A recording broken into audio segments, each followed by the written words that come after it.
नमस्कार, दृष्टि आईएएस के इन न्यूज़ प्रोग्राम में आपका स्वागत है। आज के इन न्यूज़ का टॉपिक है BHUNT मैलवेयर और क्रिप्टो करेंसी में सेंध। इस टॉपिक में हमारे चर्चा के बिंदु रहेंगे news, crypto currency, BHUNT malware, crypto currency और भारत, चुनौतियां, आगे की राह और अंत में रहेगा प्रश्न। यह टॉपिक GS पेपर 3 के साइबर सुरक्षा और आतंकवाद की चुनौतियां खंड से जुड़ा है। तो सबसे पहले देख लेते हैं न्यूज़ क्या है। हाल ही में दिल्ली पुलिस की साइबर सेल ने क्रिप्टो करेंसी से जुड़े कुछ घोटालों को पकड़ा है। आरोप के मुताबिक कुछ लोगों ने दिल्ली के एक व्यवसायी से क्रिप्टो करेंसी चुराई थी और उस राशि को फिलिस्तीनी संगठन हमास की सैन्य शाखा अल कासम ब्रिगेड के वॉलेट में स्थानांतरित कर दिया था। स्थानांतरित की गई क्रिप्टो करेंसी में बिटकॉइन, एथेरियम और अन्य ई-वॉलेट मुद्रा शामिल थी।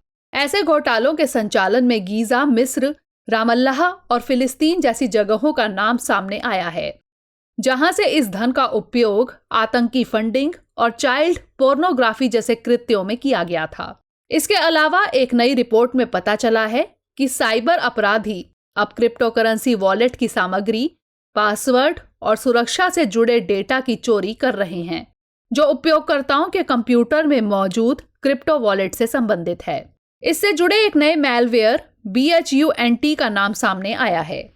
अब जान लेते हैं क्रिप्टो करेंसी क्या होती है। क्रिप्टो करेंसी एक डिजिटल या आभासी मुद्रा है जिसे क्रिप्टोग्राफी द्वारा सुरक्षित किया जाता है, जिससे इसकी कॉपी बनाना या दोहरा खर्च करना लगभग असंभव हो जाता है। कई क्रिप्टो करेंसी ब्लॉकचेन तकनीक पर आधारित विकेंद्रीकृत नेटवर्क द्वारा संचालित होती हैं, जिसमें कंप्यूटर के एक विस्तृत नेटवर्क का उपयोग किया जाता है। क्रिप्टो करेंसी की एक परिभाषित विशेषता यह है कि इसे आमतौर पर किसी भी केंद्रीय प्राधिकरण द्वारा जारी नहीं किया जाता है, जिससे उन्हें सैद्धांतिक रूप से सरकारी हस्तक्षेप या हेरफेर से प्रतिरक्षा मिलती है। बिटकॉइन सबसे लोकप्रिय और मूल्यवान क्रिप्टो करेंसी है, जिसकी वर्तमान वैल्यू लगभग 26 लाख रुपए प्रति बिटकॉइन है।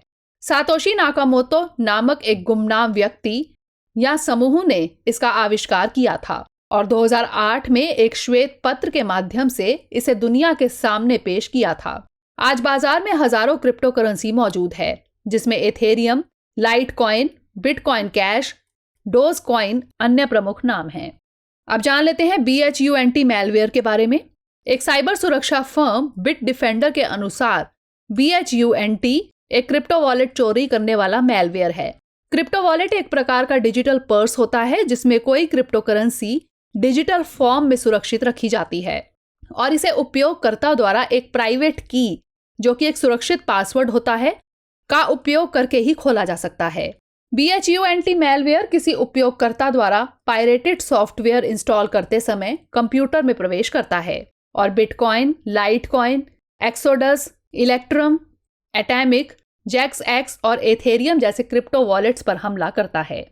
हालांकि कंप्यूटर वॉलेट को वेब और मोबाइल वॉलेट की तुलना में अधिक सुरक्षित माना जाता है, क्योंकि ये अपने डेटा किसी थर्ड पार्टी के पास ना रखकर अपनी ही इंटरनल मेमोरी यानी HDD या SDD में स्टोर करते हैं। लेकिन यहाँ जानने वाली बात यह भी है कि BHUNT जैसे मैलवेयर्स को पायरेटेड सॉफ्टवेयर के साथ पैक किया जाता है, जो टॉरेंट या अन्य वेबसाइटों के उपयोग से डाउनलोड किए जाते हैं। एक बार किसी कंप्यूटर में मैलवेयर इंस्टॉल हो जाने पर यह उपयोगकर्ताओं के वॉलेट फंड को दूसरे वॉलेट में स्थानांतरित कर सकता है और संक्रमित कंप्यूटर में मौजूद अन्य निजी डेटा को भी चुरा सकता है। अब बात कर लेते हैं क्रिप्टो करेंसी और भारत के बारे में। वर्तमान में भारत में क्रिप्टो करेंसी को लेकर कोई कानून लागू नहीं है।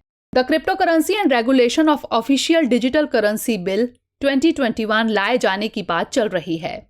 भारत सरकार द्वारा एक आधिकारिक डिजिटल मुद्रा लाए जाने पर विचार किया जा रहा है। सरकार द्वारा गठित एक अंतर मंत्रालयीय समिति ने निजी क्रिप्टो करेंसी पर प्रतिबंध लगाने का सुझाव दिया है। भारत की कुछ क्रिप्टो करेंसी कंपनियां हैं WazirX, CoinDCX, CoinSwitch, कुबेर इत्यादि। अब नजर डाल देते हैं इससे जुड़ी चुनौतियों पर। इससे जुड़ी चुनौतियां हैं साइबर अपराध, मनी लॉन्ड्रिंग और आतंकवाद। हाल ही में आयोजित हुई संयुक्त राष्ट्र सुरक्षा परिषद की बैठक आतंकवादी वित्त पोषण के खतरों, प्रवृत्तियों और सुरक्षा परिषद संकल्प 2462 के कार्यान्वयन पर आधारित थी। इस बैठक में भारत ने सदस्य देशों से आतंकवाद को रोकने के लिए अंतर्राष्ट्रीय मानकों के अनुरूप काउंटर फाइनेंसिंग संरचनाओं को मजबूत करने का आग्रह किया। भारत ने स्पष्ट किया कि क्रिप्टोकरेंसी और डिजिटल क्राउड सोर्सिंग सहित नई वित्तीय और भुगतान प्रौद्योगिकियां आतंकवादी समूहों को धन एकत्र करने और स्थानांतरित करने में सक्षम बना रही हैं।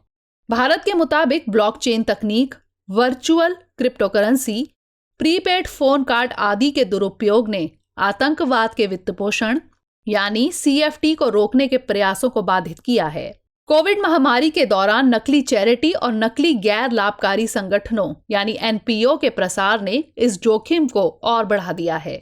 जानकारी मिली है कि आतंकवादी संगठन काले बाजार में ड्रग्स, हथियारों और अन्य वस्तुओं का व्यापार करने के लिए क्रिप्टोकरेंसी का उपयोग करते हैं। उदाहरण के लिए fund the Islamic struggle without leaving A trace एक डार्क वेबसाइट है जिसका इस्तेमाल जिहादियों को बिटकॉइन ट्रांसफर करने के लिए किया जाता है। कुछ चरमपंथियों ने बिटकॉइन व सदाकत अल जिहाद नामक एक किताब भी प्रकाशित की है जो स्पष्ट रूप से सिखाती है कि उत्तरी अमेरिका और पश्चिमी यूरोप से मूल्यवान बिटकॉइन को जिहादियों को कैसे स्थानांतरित किया जाए। बताया गया है कि 2016 में जकार्ता में आतंकवादी हमलों के योजनाकार ने हथियारों और आतंकवादी गतिविधियों के लिए धन हस्तांतरित करने के लिए बिटकॉइन का उपयोग वर्चुअल पेमेंट के तौर पर किया था। अब जान लेते हैं कि आगे की राह क्या होनी चाहिए। क्रिप्टोकरेंसी का विनियमन किया जाना जरूरी है और इसके बारे में जागरूकता भी होनी चाहिए। अनुसंधान और विकास, वैश्विक साझेदारी, FATF के अंतर्राष्ट्रीय मानकों को सख्ती से लागू करना, फाइनेंशियल एक्शन टास्क फोर्स यानी FATF अंतर्राष्ट्रीय स्तर पर आतंकवाद की फंडिंग से जुड़े मामलों को देखता है। वर्चुअल करेंसी से जुड़े विशेषज्ञों के साथ साझेदारी भी आवश्यक है और प्रशिक्षण जो कि क्रिप्टोकरेंसी का उपयोग और इसके लेन देन का ज्ञान आतंकवादियों द्वारा क्रिप्टोकरेंसी के अवैध उपयोग का पता लगाने, संग्रह करने और रोकने में सहायता कर सकता है। अब नोट कर लेते हैं आज का प्रश्न।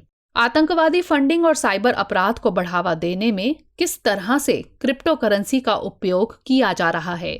इसे रोकने के क्या उपाय किए जा सकते हैं? चर्चा कीजिए। तो ये था हमारा आज का सेशन।